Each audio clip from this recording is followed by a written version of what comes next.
We're trying something new today.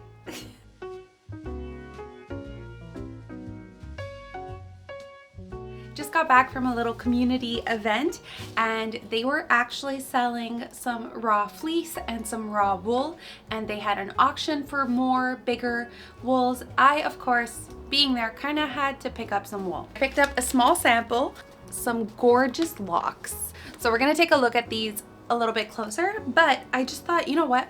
It's Sunday, beautiful sunny day. Why not process some wool and start, hopefully, so that I can be ready for Tour de Fleece. If you guys are into spinning and haven't heard of Tour de Fleece, I highly recommend you look into it and see if your local area does anything for it. The whole concept of Tour de Fleece, as long as the Tour de France is happening, where the cyclists cycle, we treadle on our treadle wheels or on our spinning wheels. That's it. That's the whole concept, just to spin yarn as much as the cyclists cycle. Anybody can join who spins yarn, whether it's on your supported spindle, drop spindle, e-spinner, any way you want. It's just as long as they cycle. So it's just like a fun event to kind of spin yarn together online and just kind of keep the community together. So this year, for my second year, I've decided to process my own wool beforehand and spin my own hand processed wool.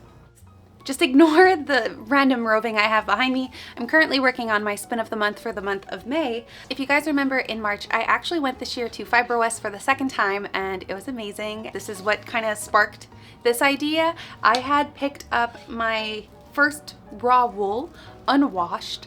It was a 1 pounder and I've kept the label because the paper bag kind of fell apart. So this here is the pound of raw wool. Smells sheepy. This is what the lock looks like. It is beautiful. I was actually advised by Melissa from Melly Knits to pick out this wool. It has a beautiful crimp, beautiful color and lock, and it is so squishy and fluffy. So she said that for my first time carding and for hand carding and my first time washing and scouring and picking, all terms that we will go over in this video, she suggested Corriedale. And this is from Anna Grattan, New Zealand. The name is Mocha because it has like a mocha color. It is 3.5 to 4.5 staple length. It is approximately 20 microns. Very clean, crimpy, soft hand, easy to process and spin. It is a 1 pound, and this was actually sold to me by Sherry from Konigas Textile. This is just such a beautiful fleece. What kind of motivated me to start this today? I went to a local event. It was really small, a little bit underwhelming. I was expecting, I don't know what I was expecting, honestly. It was like a market for raw wool. It was supposed to be an event with demonstrations from noon to 4, but I just ended up staying like 10-15 minutes and then I left because I was there and I don't know, there's not that many places around here to get raw wool. I wanted to try and get my own little sample, so I did pick up. So this is 260 grams. So this might be like half a pound of BFL from Miss Vicky. Now they did include a little picture of Miss Vicky. Miss Vicky shows a lot of BFL characteristic. BFL is known for its separated coiled locks rather than its crimp. She was born in 2015. She is BFL / 40% Gotland wool, so she's like a crossbreed. Apparently she's the mother of Bonnie and Henry. So she's a mother sheep. Now the only reason I did pick this one is because look at this lock.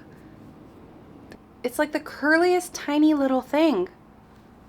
Crazy. So I thought that maybe I could try and washing these two. I think for my first wash ever, we're gonna start off with the 1 pound. Depending how this goes, I might do this one too. I'm really curious to see how these locks, what will happen with them, because they're so curly and perfect. And then they're pretty long. I love it. Love, love, love, love, love. Love, love, love, love, love.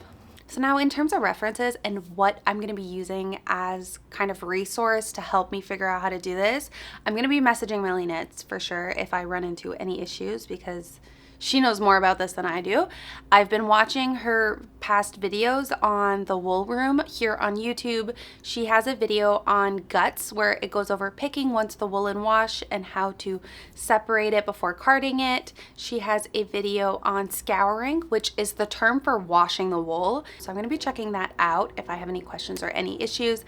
I've also saw that Rachel Smith, my other guru, my spinning guru, I actually saw in her latest live, she actually went to Fiber West and we bought the same fleece. We bought the same pound of wool from the same sheep. I didn't even know that. So hers, she's already washed it, carded it, spun it. It turned out beautiful. And she said that this is an award-winning fleece. She had an amazing turn of events with this like wool. So I'm really excited about it now. Not because if she can do it, I can, but just it's kind of giving me hopes that this is gonna work in the end. This wool already on its own, it's not that dirty. It's really pretty. This one is already, it says it's washed. I just want to wash it one more time. There's like still little things in here. I just want to give it another scour. I just feel like it needs it. It's already washed, so it's not too smelly. It's not too gross, so I have hopes for that one. And another video that I stumbled upon, which I don't know how I missed it because it's a month old, but it was actually from Cozy Books and Knits. She actually is in the process of washing her very first fleece, prepping it from fleece to like spin it and then knit it and like yarn. So she's in her very first experience of this. I think she has part 1 on YouTube right now. It's funny because in the video she states that she was inspired by my spinning to buy the fleece. I think hers is Shetland, and like process it, and I'm inspired by her processing video to now make my own. So it's funny how like these little worlds collide and how everybody in this community is super nice and just wants to learn and share the knowledge, and I love that. And I'm always saying that, but it is actually like, it's true. So the tricky part is I live in an apartment downtown. I do not have a backyard. I have a balcony and I have a tub. This might get messy. It probably will get messy because I'm a very clumsy person. Last time I dyed a shirt, I dropped my camera in the water and it broke. So we're gonna go very slowly. But we'll try to be clean. This is all of the tools that I'm gonna be using. I went to the dollar store. I got myself a set of gloves because the water is gonna be very, very hot. So these are just rubber gloves. I'm trying not to make noise. These are for the piggies. They're actually mats for like mops. They love to lay on these. The bedding in the cage, the fleece liner is like carpets, but I like to buy extra ones, put them on top. They just love to lay in this. And when I give them floor time, I put these all around. Last time I went to the dollar store, they were out of them, so I'm really happy to have gotten some, but they love these. So that's for the pigs. I also basically got these buckets. These are buckets that Melly Knit got, so I got them. She said she had 4, I got 4. And I have a bottle of Power Scour. So this is unicorn fiber. It is super cleaning for fabrics, fleeces, sportwear, crafts. She said that she filled up the buckets almost halfway. This wool, and do not touch it. The main point is once the wool is in the water, I should not touch it because we do not want it to felt. So that is what I learned. I'm just kind of going through picking out the really big pieces before I wash it. Just kind of checking out because I've never taken it out of the bag. This feels so like, not oily, but it's like the lanolin. The reason why we wash the fleece and before carding it is to get rid of the dirt from the nature where the sheep lives, to get rid of the lanolin, which is the natural oil from the sheep. That's the whole point to scour. But this feels really nice. Like, look at this.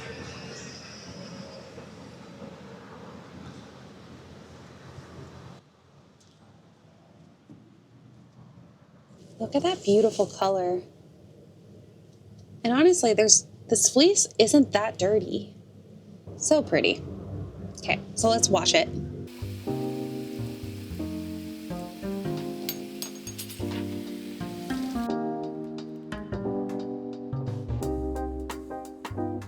I think I'm gonna be doing something a little bit different because Melissa already says that she takes 1 pound of wool, puts it in a bag. First off, I don't have bags, but I'm gonna use this mesh lining. So I'm just gonna put that in my bucket and put my wool in there.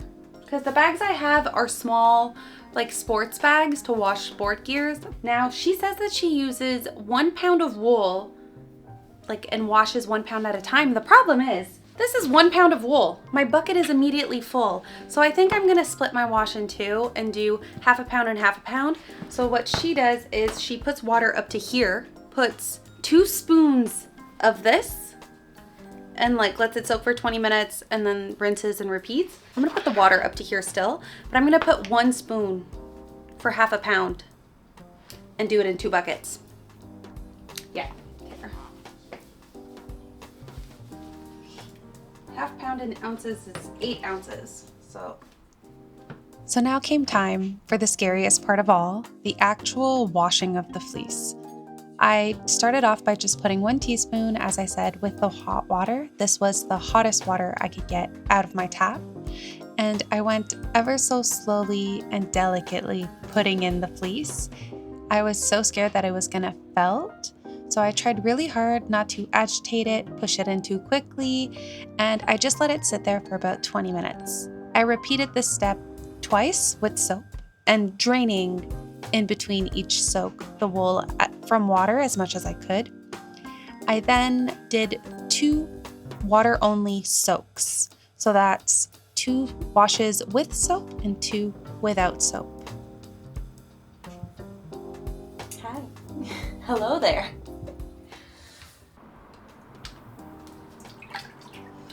So now, in case you're wondering why we're back in my kitchen, the water in my kitchen is like almost 10 degrees hotter than the one in the tub or in the bathroom. I'm assuming it's like a safety thing so that like people don't boil themselves in the bathroom, but this is where my hottest water is.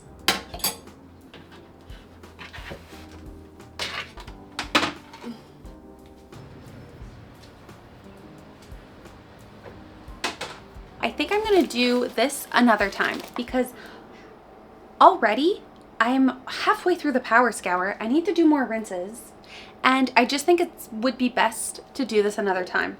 At least this one. Instead of stressing, I don't want to run out of soap on my first wash.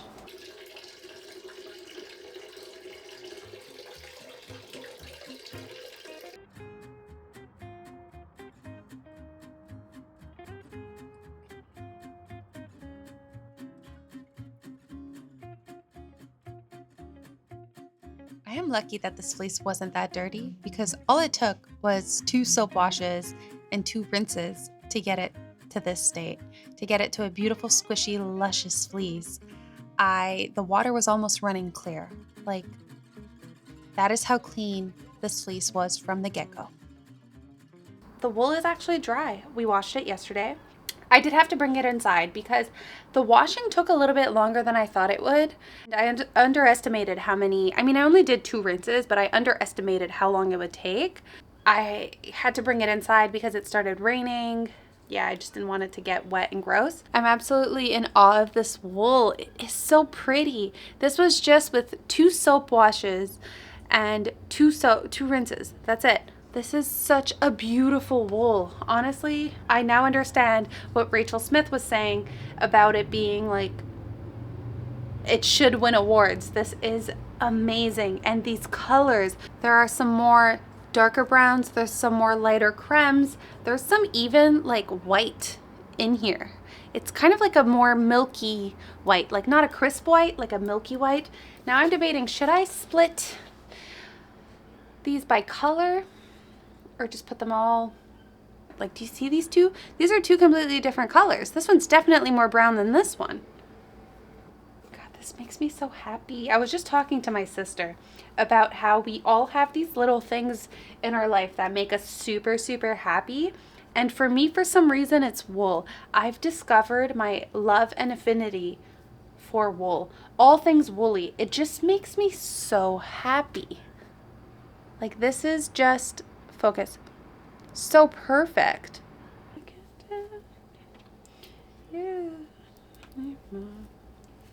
I'm just really happy that it didn't felt. Is this? No, it's not felted. This is just super small, tiny little butts. Really short, tiny little fibers that I will not be able to do anything with this. So that's going to be removed. But that is what picking is for, which is the next part.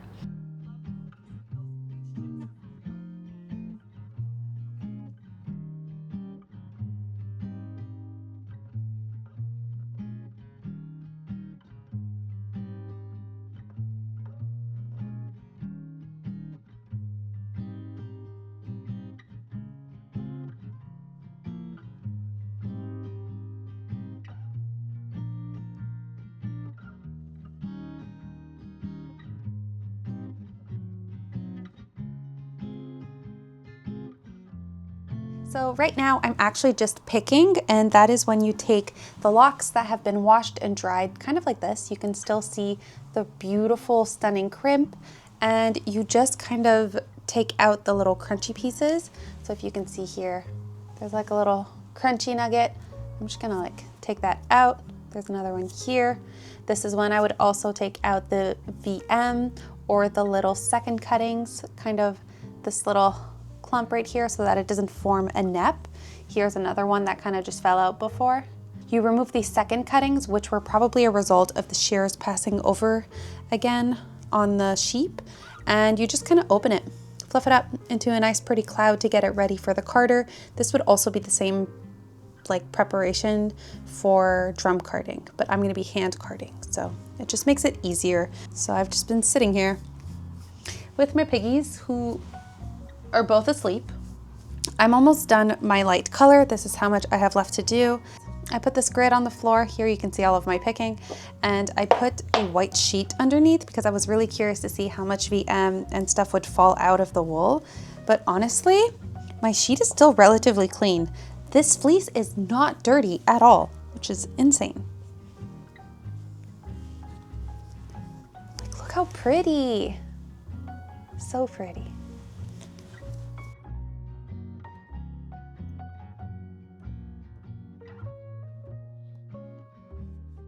I have my 1 pound of wool that is picked, fluffed up, and ready to be carded.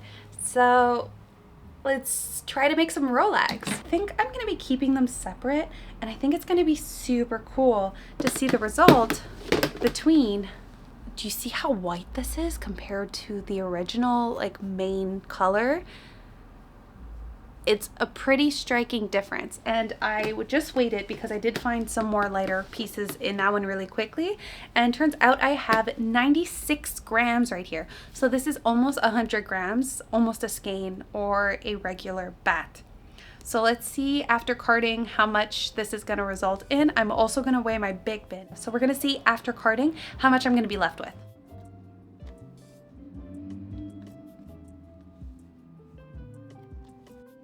So the trick is to load up the comb, but not load it up too much, and then just brush.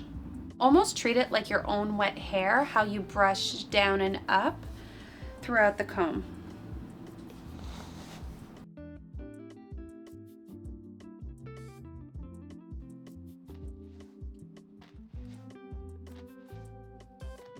What I learned in videos online is you don't want to pass the combs like in between each other. You kind of just want to graze the top and kind of do like, here, I'm just going to split my combs. So you brush down, but like flick up at the same time. As such. So you don't actually brush through the teeth.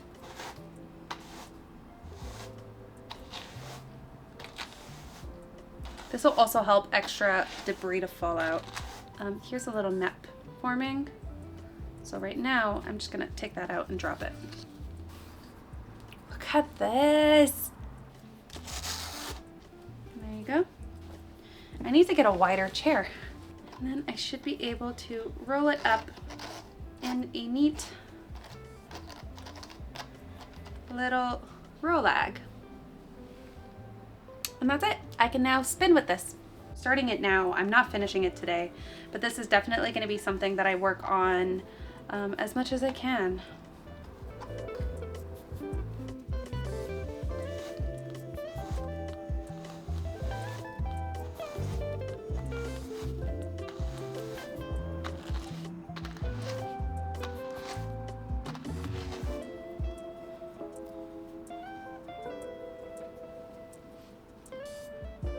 Actually enjoying the fiber prep process. The hand carding is very relaxing. It definitely is slow, and definitely at some point, if I do want to fully prep fiber, I'm gonna need a drum carder. I can't keep this going forever because this is really slow, but it definitely allows me to spend as much time as I can with my wool. Very helpful in allowing me to see the different cuts, seeing if there's any little pieces left second cuttings, if there's like little hay pieces, if I didn't do that good of a job at picking, I just throw it on the floor for now.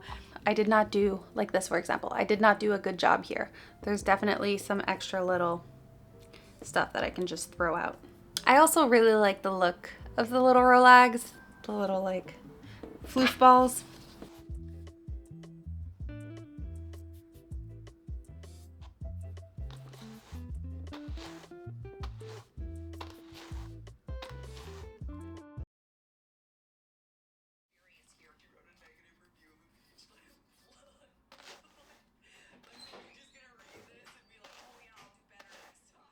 I've been watching other people card using hand carders, and I was watching this video of this much older woman on YouTube who, what was she carding? I don't remember exactly what she was carding.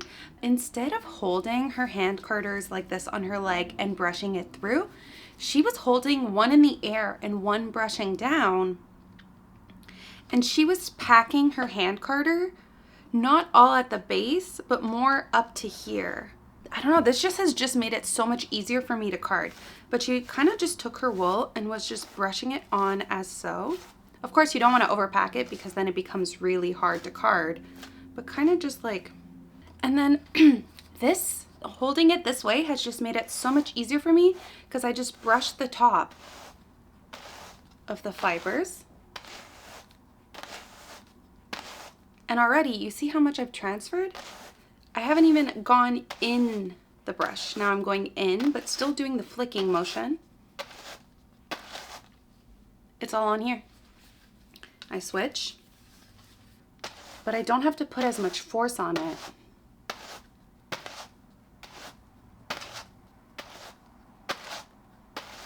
Just trying to get all those fibers. All right. So then I can just take it off the brush and roll it into a little Rolag.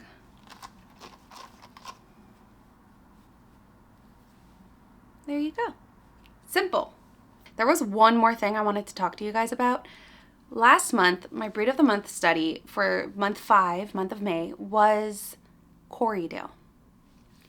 This here is Corriedale. If you guys have watched that video, the roving had a lot of naps.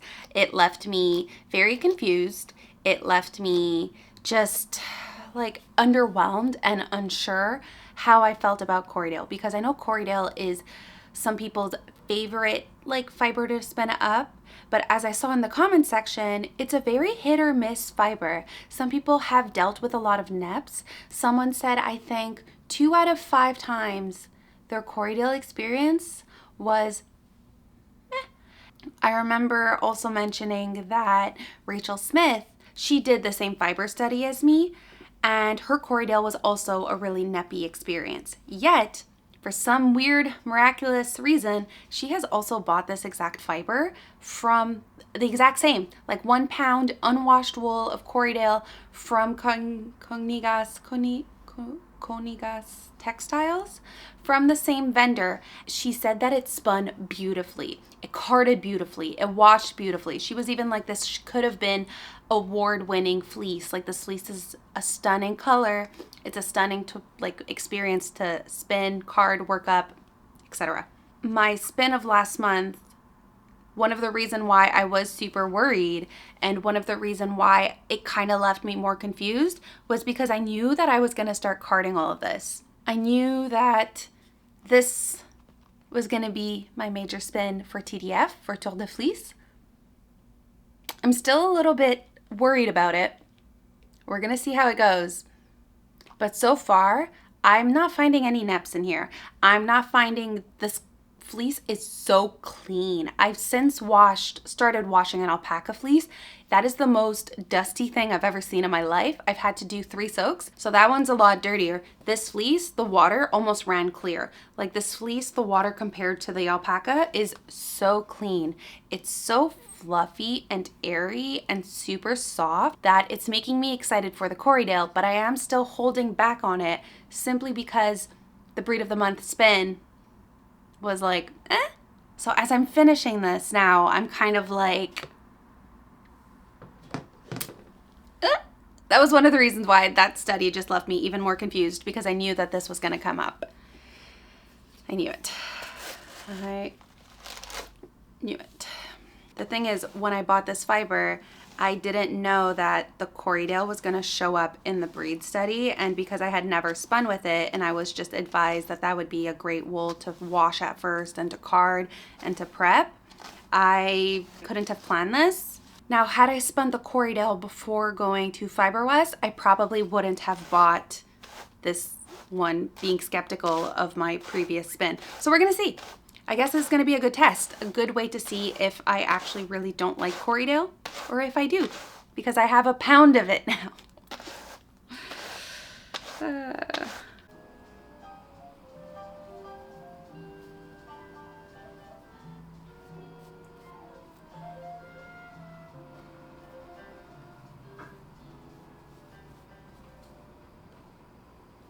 So I probably started processing this wool in May, and I'm happy to announce today, as of June, I am now done.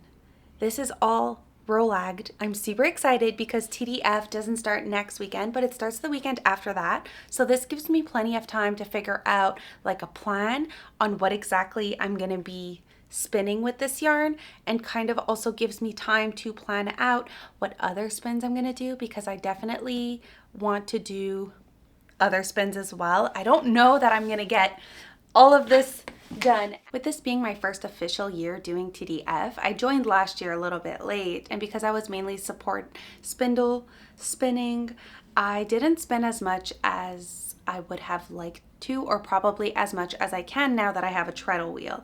So I'm really excited for that, really excited to get into the spinning mind. I hope I can keep up with it and my enthusiasm doesn't die out as the days go on. So I really don't know what to expect spinning wise, what I will produce, how much I will produce in yarn, and just what this is like a first full attempt, and I'm going to be bringing you guys along with me, so I'm very excited about it.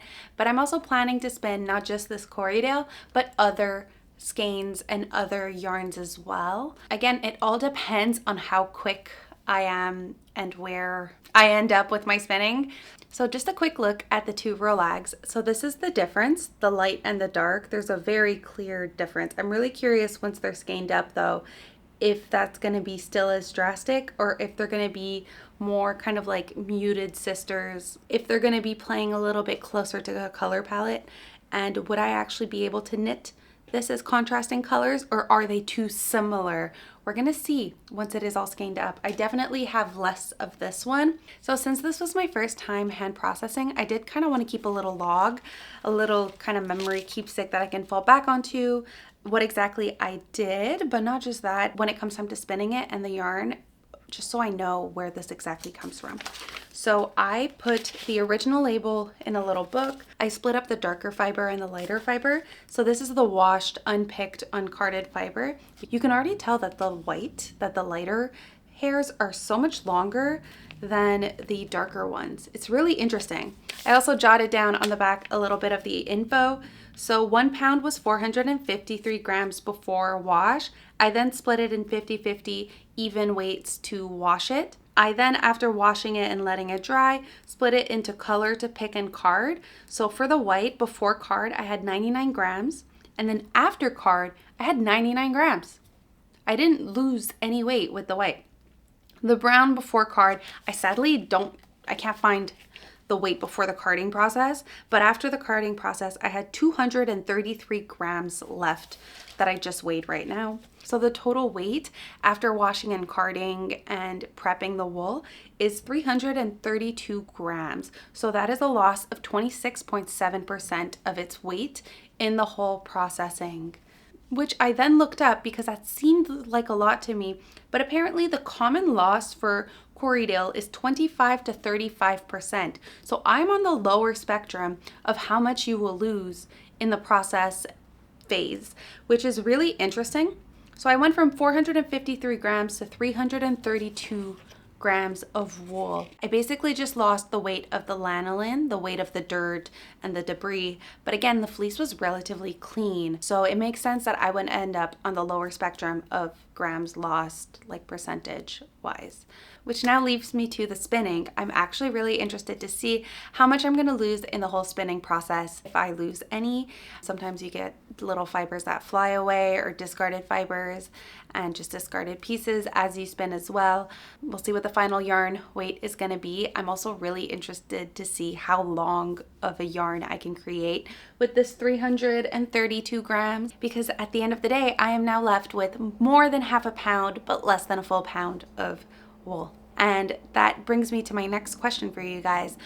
Are you taking part of Till the Fleece? Have you done it before? Are you part of a group, or will you be joining a group? And if so, what is going to be your spin for this little challenge? Do you have a plan, or are you just going to go with the flow and spin whenever you can, whatever floats your boat? And I'm really curious, and I actually can't wait for Instagram to be filled with all of the beautiful bobbins full with wool. I hope you guys have a beautiful, lovely day. Thank you so much for joining me in my first wool processing ever. And hopefully we can catch up in the next couple of weeks for Till the Fleece and talk more about wool and spinning.